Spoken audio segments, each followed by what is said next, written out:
and a city put into lockdown as violent clashes spread through Sydney's CBD. Debates over integrating Hundreds devout descended on the Muslims into city society are protesting over not a unique vicious to the United anti-Islam States. video Effective today, it is ridiculing the illegal Prophet to wear a Muhammad. burqa You in cannot France mock or a the niqab. greatest, A Muslim most veil reveals influential only the eyes. human being that ever 8 walked the face of arrested, this 6 earth. police injured. What choice does a woman have when she's told she will burn in hell? This is how to be a good Muslim She woman, doesn't to cover be close every to God, inch of to her avoid body. This is hellfire. genuinely Is there really a harmful to choice in Muslim that? women?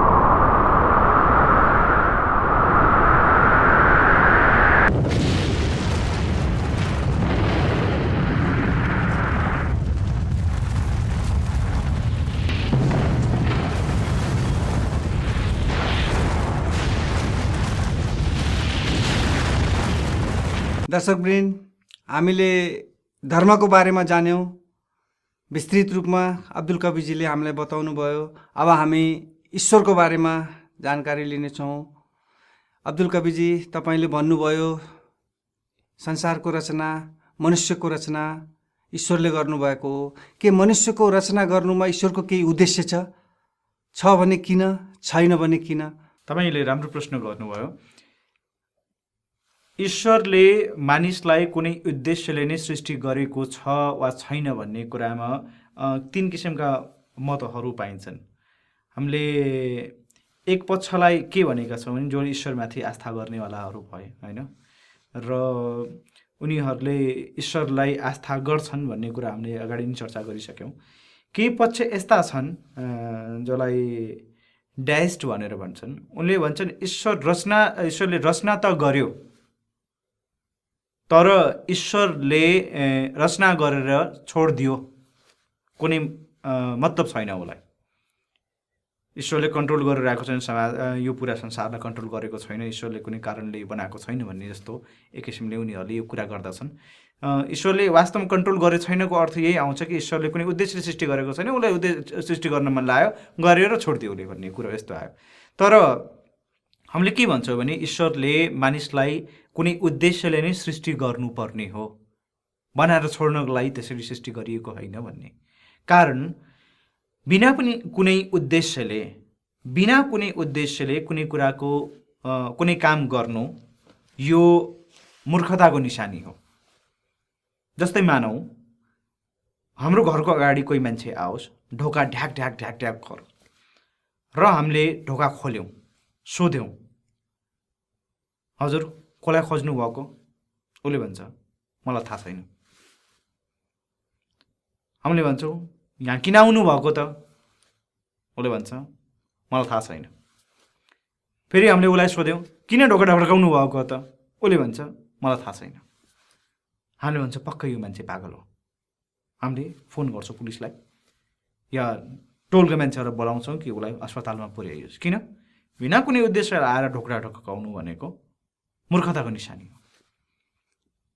अर्को उदाहरणको रूपमा हामीले भनौँ कि कुनै मानिसले एउटा company खोल्यो, उसले सबै पार्ट पुर्जाहरू, मसिनहरू, अफिसलाई चाहिने सबै सामानहरू, बिल्डिङलाई रेन्टहरू सबै गर्यो, भ्याकेन्सी पनि खोल्यो, सूचना निकाल्यो कि अफिसमा यो पोस्ट खाली छ, आउनुहोस् आवेदन दिनुहोस् भनेर। मान्छेले त्यहाँ आवेदन दियो, उसले नोकरीमा राख्यो। अनि मान्छेहरू आइसकेपछि सोध्यो कि बस मैले के काम गरौँ, कुन कामको लागि मलाई राखेको? उसले भन्छ मलाई थाहा छैन। फेरि हामीले उसलाई भनौँ, ऊ मान्छेले सोध्यो त्यो मान्छेलाई, म्यानेजरलाई सोध्छ या मालिकलाई सोध्छ कि फेरि हामीलाई किन बोलाउनु भएको, यहाँ किन हामीलाई हायर गर्नुभएको? उसले भन्छ मलाई थाहा छैन।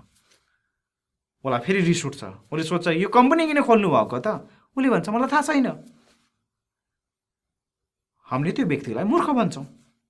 त्यत्रो कम्पनी खोल्यो र किन खोल्यो भन्ने कुनै थाहा छैन।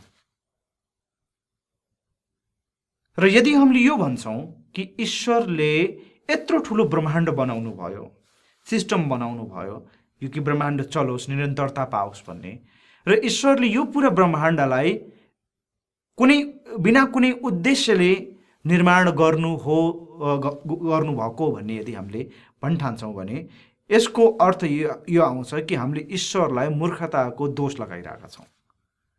र ईश्वर किनभने पर्फेक्ट छ, र मूर्खताको दोष जुन छ ईश्वरलाई लगाउन मिल्दैन। त्यसबाट हामीले यो भन्छौँ कि ईश्वरले मानिसको सृष्टि कुनै न कुनै उद्देश्यले नै गरेको छ। यो ब्रह्माण्डको सृष्टि कुनै न कुनै उद्देश्यले नै गरेको छ। कुरानमा यस कुराको बारेमा जिकिर आएको छ कि अल्लाहले भन्नुहुन्छ कुरानमा कि तिमीले के ठान्छौ, मैले यो पुरा ब्रह्माण्डलाई मजाकमा बनाएको हुँ, हाँसो खेलको लागि बनाएको हुँ भन्ने कुरा गर्नुहुन्छ। यानि हाँसो खेलको लागि होइन, यसको उद्देश्य छ पछाडि, मानिसको सृष्टिको पछाडि जुन छ उद्देश्य छ। त यो उद्देश्य जुन छ ईश्वरले मानिसलाई जुन छ कुनै उद्देश्यले नै बनाएको छ, कुनै सृष्टि गर्ने पछाडि जुन छ कुनै उद्देश्य नै छ जसले गर्दाखेरि ईश्वरले यो ब्रह्माण्डको रचना गरेको छ। यो त्यसरी नै रचना गरेर छोडिदिएको छैन ब्रह्माण्डलाई। हाम्रो हरेक कुराका पछाडि, यहाँ भनौँ कि ब्रह्माण्डमा एउटा साइन्सको स्टुडेन्ट भएर हामीले भन्छौँ कि ब्रह्माण्डमा हरेक कुरा जुन छ त्यसको कसै न कुनै पार्ट रहेको छ, त्यसको कुनै न कुनै भूमिका रहेको छ र त्यो भूमिका उसले निर्वाह गरिरहेको हुन्छ। त हरेक कुराको कुनै न कुनै भूमिका छ, कुनै न कुनै रोल छ, कुनै न कुनै उद्देश्य छ उसको अस्तित्वमा हुनुलाई। त्यसैले हामीले भन्छौँ कि मानिसको सृष्टि भनेको, यो ब्रह्माण्डको सृष्टि भनेको एउटा उद्देश्यले नै भएको छ, एउटा सही भूमिकाको लागि, एउटा राम्रो भूमिका खेल्नको लागि भएको छ। अब्दुल कवीजी, यस्तो पनि सुन्नमा आइन्छ कि जति पनि धर्मका मान्छेहरू छन् उहाँहरूले भन्नुहुन्छ सबै धर्म एउटै हो, सबैका ईश्वर एउटै हुन्। तपाईँलाई यसमा के प्रकाश पारिदिनुहुन्छ कि? मानिसहरूले भन्छन् कि सबै धर्म एउटै हो, यो पनि भन्छन् कि ईश्वर एउटै हो। यो ईश्वर एउटै हो भन्ने जुन शब्द छ यसका दुईटा अर्थ हुन्छन्। पहिलो अर्थ त यो कि त्यो बाहुन होस् कि छेत्री होस्, राई होस्, मगर होस्, गुरुङ होस्, अफ्रिकाको कोही कालो मान्छे होस् या अमेरिका कुनै गोरो मान्छे होस्, या हामी जस्तो नेपाल या बङ्गलादेशमा बस्ने व्यक्तिहरू, इन्डियामा बस्ने व्यक्तिहरू जस्तो ब्राउन कलरको होस्, लामो होस् या छोटो होस्, कुनै पनि भाषा बोल्ने होस्, यो सबै कुरालाई बनाउने सृष्टिकर्ता, मालिक, ईश्वर भनेको एक मात्र हो। विभिन्न ईश्वरहरू छैनन् यिनीहरूको। पहिलो सेन्टेन्सको अर्थ त यो आउँछ। दोस्रो सेन्टेन्सको अर्थ जुन मैले पाएको छु कि जो मान्छेले धर्मलाई गहिराइले बुझेका छैनन्, धार्मिक ग्रन्थहरू पढेका छैनन्, उनीहरूले यसलाई कुन तरिकाले लिन्छन् भने कि मानिसले जे कुराको पूजा गर्छ सबै ईश्वर हुन् र सबै एउटै ईश्वर हुन्। उनीहरूले यसलाई केही व्यक्तिहरूले यस तरिकाले लिएका छन्। ईश्वर एक हो भन्ने कुराको जुन पहिलो उदाहरण हामीले देखेका थियौँ कि संसारको कुनै पनि पार्टमा, कुनै पनि भागमा बस्दो व्यक्ति होस्, कुनै पनि कुरा होस्, त्यो सबैको मालिक, चाहे त्यो बाहुन होस्, क्षेत्री होस्, कालो होस्, गोरो होस्, मोटो होस्, पातलो होस्, नेपाली होस्, अमेरिकन होस्, अफ्रिकी होस्, सबैको ईश्वर एक हो। धर्महरूले यो भन्छ ईश्वर एक मात्र छ, दोस्रो छैन भन्ने कुरा हरेक धर्म ग्रन्थले, हरेक मेजर रिलिजनलाई यदि हामीले पल्टाउने हो भने, मुख्य धर्महरूलाई, चाहे त्यो हिन्दू धर्म होस्, चाहे त्यो क्रिस्चियन धर्म होस्, चाहे त्यो इस्लाम होस्, हरेक धर्मले यही कुरा भनेको छ कि ईश्वर एक छ, दोस्रो छैन भन्ने कुरा गरेको छ। त यसरी पहिलो अर्थ जुन छ हामीले बुझेका छौँ र यसलाई नै सही हामीले मान्ने गरेका छौँ। ईश्वर एक हो भन्ने कुरा जुन कसैले भन्छन् कि ईश्वर विभिन्न ईश्वरलाई भन्छन् एक हुन्, यसलाई पनि पूजा गरे, त्यसलाई पनि पूजा गरे, एउटै कुरा हो भनेर जब मान्छेले भन्ने गरेका छन्, धर्मको मर्मलाई बुझेका छैनन् भन्ने मलाई महसुस हुन्छ। किनभने धर्मले के सिकाउँछ भने ईश्वर एक छ, त्यो मात्र पूजनीय छ। ईश्वरको गुणहरू के हुन् भन्ने कुरा जुन छ धर्मले तोकिदिएको छ, धर्मले देखाइदिएको छ। भनौँ ईश्वरलाई तोक्न त उसले सक्दैन। ईश्वरले धर्म मार्फत यो कुरालाई जुन छ व्याख्या गरिसक्नु भएको छ कि के कुरा ईश्वर हो र के कुरा ईश्वर होइन, कसलाई ईश्वर भन्न सकिन्छ र कसलाई ईश्वर भन्नु हुँदैन, कसलाई ईश्वरमा हुने गुणहरू यो हुन् र ईश्वरमा यो गुणहरू हुन सक्दैनन्। यदि यो फलानु गुणहरू ईश्वरमा कसै ईश्वर भनाउँदोमा छन् भने त्यो ईश्वर होइन भन्ने कुरा, यस कुरालाई पूर्ण रूपले हरेक धर्ममा विस्तृत रूपले व्याख्या गरिएको छ भन्ने, स्पष्ट रूपले व्याख्या गरिएको छ भन्ने कुरा मैले पाएको छु धर्मग्रन्थहरू पढिकन। त ईश्वरका गुणहरू के हुन् भन्ने कुराहरू यसमाथि आधारित हुन्छ कि जुन हामीले पहिला सेन्टेन्स भन्यौँ, पहिलो जुन वाक्य भनेका छौँ कि ईश्वर एक छ, त्यसमाथि निर्धारण गरिएछ। जस्तै ईश्वरका गुणहरूको यदि हामीले चर्चा गर्ने हो भने पहिलो कुरा त हामीले भन्यौँ कि ईश्वर अनादि छ। ऊ हरेक कुराको रचयिता हो, रचनाकार हो, सृष्टिकर्ता हो, तर उसको स्वयंको रचना भएको छैन। त्यही एरिस्टोटलको सिद्धान्त अनुसार भन्नु हो भने ईश्वर यस्तो हो जसले अरू कुराको रचना गरेको छ, सबै कुराको रचना गरेको छ, तर ऊ स्वयंको रचना जुन छ भएको छैन, ऊ अरचित हो। यो कुरालाई स्पष्ट पारौँ। दोस्रो कुरा, ऊ अनन्त हो भन्ने कुरा आउँछ। कसैले भन्छ ऊ अव्वल हो र आखिर हो भन्छन्, यानि ऊ पहिलो हो र आखिर हुनेछ। ब्रह्माण्ड हुनुभन्दा अगाडि पनि थियो ऊ, र ब्रह्माण्ड सकिसकेपछि ऊ रहनेछ भन्ने कुरा यो छ। यसलाई बाइबलमा कतै I am alpha and omega भन्ने कुरा आउँछ कि म पहिले पनि थिएँ र म पछि पनि हुनेछु। त यो सेन्टेन्सले के भन्छ भने ईश्वर अनादि छ, अर्थात् उसको रचना भएको होइन, उसले जन्म लिँदैन, उसको सुरुवात हुँदैन, यो सब कुराहरू ईश्वरको त्यो छ। र ऊ अनन्त हो भन्ने कुरा, ईश्वर मर्दैन भन्ने कुरा यसबाट, उसको नाश हुँदैन भन्ने कुरा यसबाट स्पष्ट हुन्छ। यो पहिलो पक्ष भयो। दोस्रो पक्षलाई हेर्ने हो भने ईश्वरभित्र कुनै कमजोरी हुनु हुँदैन, किनभने ईश्वर पर्फेक्ट छ र पर्फेक्ट भएको कारणले उसको भित्र कुनै कमजोरी हुनुले यो दर्शाउँछ कि ऊ कमजोर छ। त ईश्वर कमजोर हुन सक्दैन र कमजोर ईश्वर हुन सक्दैन। उदाहरणको तौरमा हामीलाई भोक लाग्छ, हामीलाई तिर्खा लाग्छ, हामीलाई थकाइ लाग्छ, यो मानवीय कमजोरीहरू हुन्, सृष्टिको जीव जगतको कमजोरी हो। जनावर जान्छ, उसलाई पनि भोक लाग्छ, उसलाई पनि तिर्खा लाग्छ। हामीले पाएनौँ भने खाना र पानी पाएनौँ भने सही समयमा हामी मर्छौँ। हामीलाई थकाइ लागेको छ, हामी सुत्न पाएनौँ भने हामीहरू बौलाउँछौँ। त यो जुन मानवजन्य कमजोरीहरू या सृष्टिमा भएका कमजोरीहरू हो, उसबाट ईश्वर मुक्त छ। उसलाई भोक लाग्दैन, उसलाई तिर्खा लाग्दैन, उसलाई थकाइ लाग्दैन, उसलाई निद्रा लाग्दैन, ऊ यो कमजोरीहरूबाट मुक्त छ। मानिसको दोस्रो कमजोरी कि मानिसको बुद्धि सीमित छ, उसको ज्ञान सीमित छ। ईश्वरको ज्ञान अनन्त छ, ऊ सर्वज्ञ छ, यानि हरेक कुरा जान्ने छ। कुनै पनि कुराको ज्ञानबाट ऊ वञ्चित छैन। यो पुरा ब्रह्माण्डमा जे कुराहरू पनि भइरहेको छ, ऊ सबै कुराको उसलाई ज्ञान छ। यदि उदाहरणको तौरमा भनौँ कि कालो अँध्यारो रातमा, अमावस्याको रातमा कुनै कालो ढुङ्गामाथि कुनै कालो कमिला रेङ्छ भने, हिँड्छ भने त्यसको खुट्टाको आवाज ईश्वरले सुन्छ र उसलाई देख्छ, र उसलाई हाम्रो दिलको हालत पनि थाहा छ। हामीले आँखाको अगाडि अरूलाई छले पनि होइन, हामीले मनमा के सोचिरहेको छौँ यस कुराको जानकारी ईश्वरलाई छ।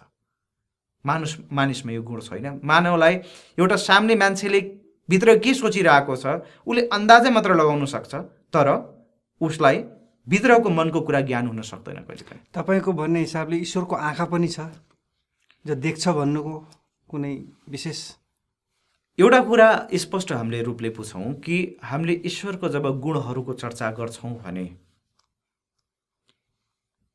एउटा स्पेसिफिक शब्दहरू प्रयोग गरिन्छ, जे हामीले अरबीमा भन्छौँ वलम यकुल्लहु कुफुवन अहद, कि ब्रह्माण्डको कुनै पनि कुरा जस्तो छैन भन्ने होइन। कुनै पनि कुरा ऊ जस्तो छैन र ऊ कुनै कुरा जस्तो पनि छैन भन्ने।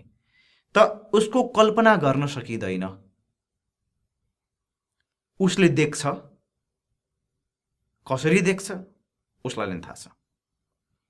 कुनै पनि कुराको जुन कल्पना गर्न सकिन्छ, मानिसको कल्पना भनेको सीमित हुन्छ। मानिसको कल्पना यो ब्रह्माण्डभन्दा बाहिर जानै सक्दैन कहिले पनि।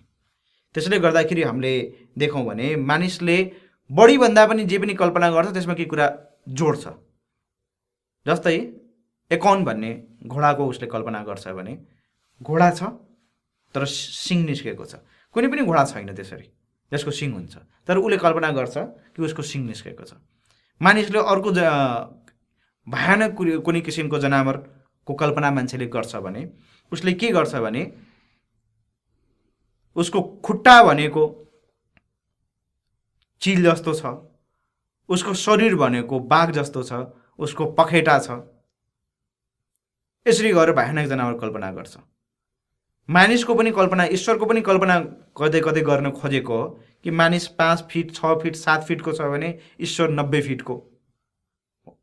मानिसको एउटा हात छ, दुईटा हात छन् भने ईश्वरको 4वटा 8वटा 10वटा हात। मानिसको एउटा टाउको छ भने ईश्वरको 4वटा 5वटा टाउको 10वटा टाउको, अनगिनत टाउको। यसरी गरेर उसको कल्पना भनेको ब्रह्माण्डमा जुन अलरेडी छ, जुन उसले देखेको छ, जुन कुराको बारेमा सोचेको छ, त्यो कुरालाई नै जोडेर यतादेखि उतादेखि जोडेर उसले एउटा भव्य रूप तयार गर्छ ईश्वरको। तर धर्महरूको प्रकाशमा हेर्ने, धर्मग्रन्थहरूको प्रकाशमा हेर्ने भने ईश्वरको कल्पना गर्न सकिँदैन। ऊ अकल्पनीय छ। उसको जुन छ विचार गर्न सकिँदैन कस्तो छ भन्ने कुरा। त ईश्वरले देख्छ, हामीले मान्छौँ, धर्महरूले भन्छ ईश्वरले देख्छ। तर उसले कसरी देख्छ? उसको आँखा के हामी जस्तै छ कि हाम्रो आँखाभित्र नानी छ, होइन? परेलीहरू छन्, हामीले आँखा झम्काउँछौँ, हामीले आँखा नझम्कायो भने आँखामा आँसु आउँछ। यो जुन हामीले आफ्नो जस्तो आँखा हामीले कल्पना गर्छौँ, ईश्वरको आँखा त्यस्तै छ वा छैन भन्ने कुरा बारेमा हामीले कुनै पनि कुरा भन्न सक्दैनौँ। हामीले ठान्दैनौँ कि हामी जस्तो होला। उसले देख्छ, तर कसरी देख्छ उसलाई नै थाहा छ।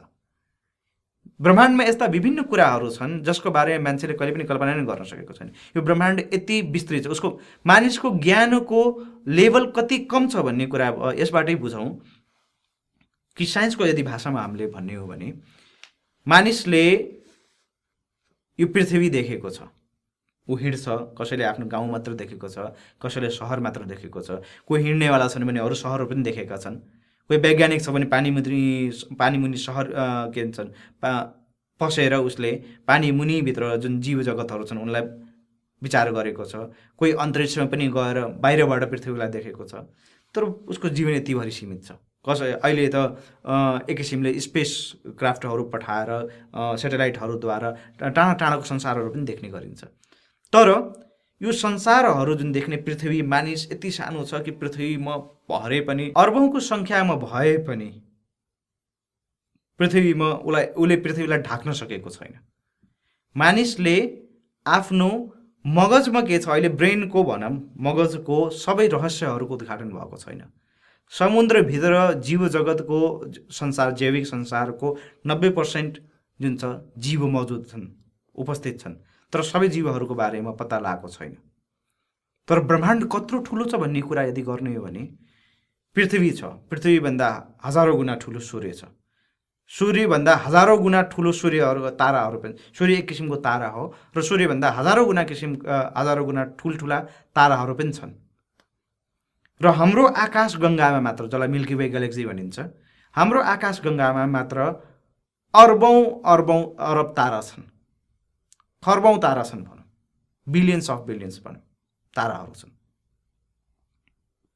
र हाम्रो आकाश गङ्गा जस्तो खर्बौँ खरब आकाश गङ्गाहरू छन्। र साइन्सको हिसाबले यो भिजिबल वर्ल्ड जुन छ, जुन यो संसार हामीलाई देखाइदिइरहेको छ अहिले, यो संसार भनेको सम्पूर्ण संसारको 1% मात्र हो, जुन यो देखिने संसार हो। बाँकी तपाईँको 73% डार्क एनर्जी छ भने 26% डार्क म्याटर छ। त यत्रो ठुलो ब्रह्माण्ड अकल्पनीय छ, यत्रो ठुलो छ ब्रह्माण्ड। त यो ब्रह्माण्ड जुन छ उसको कल्पना मान्छेले गर्न सक्दैन। ब्रह्माण्डको कुरै छोड्नुहोस्, आफ्नो मगजको रहस्यहरू पनि उसले पत्ता लगाउन सकेको छैन। र समुद्रभित्रको जीव जगत, यो पृथ्वीभित्र भएको हरेक कुरा रहस्यहरू उसले पत्ता लगाउन सकेको छैन। भने ईश्वर कस्तो छ भन्ने कुराको कल्पना गर्नु त असम्भव भन्दा पनि असम्भव हो। त ईश्वरको उसले कल्पना गर्न सक्दैन। तर ईश्वर छ भन्ने ईश्वरले भनेको छ, प्रमाणहरू पाएका छौँ। ईश्वरले कुनै सन्देश मार्फत आफ्नो उपस्थितिको बारेमा जानकारी गराएको छ, आफ्ना केही गुणहरूको बारेमा जो मानिस मस्तिष्कले बुझ्न सक्छ, मानव मस्तिष्कले, त्यसको बारेमा केही कुराहरू भनेको छन्। यो कि ईश्वरले देख्छ, ईश्वरको हात छ, ईश्वरले बोल्छ भन्ने केही कुराहरूको बारेमा जानकारी गराएको छ। तर ऊ कस्तो छ उसको सम्पूर्ण रूप के हो, उसले कसरी देख्छ, उसले कसरी बोल्छ, उसको हात कसरी छ, यो बारेमा हामीले जुन छ कुनै पनि कल्पना गर्नु भनेको एक किसिमले मूर्खता हो, किनभने उसको कल्पना नै गर्न सकिँदैन, ऊ अकल्पनीय छ भन्ने कुरा हामीले यसबाट गर्छौँ।